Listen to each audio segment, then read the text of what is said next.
9 соттук талаш-тартыш өкмөттүк эмес уюмунун Борбордук шайлоо комиссиянын дарегине Иман Нуру партиясынан депутаттыкка талапкердин каттоосун жокко чыгарууну талап кылуу менен жазылган арыздын айланасында болгон.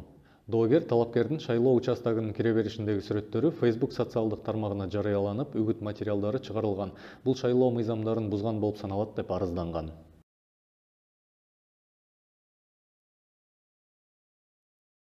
Арыз Борбордук шайлоо комиссиянын жумушчу тобу тарабынан каралып, канааттандыруудан баш тартуу жөнүндө чечими кабыл алынган. Борбордук шайлоо комиссиянын жарыяланган чечимине ылайык, арыз ээси даттануу мөөнөтүн өткөрүп жиберген жана кароону талап кылууга укугу жок.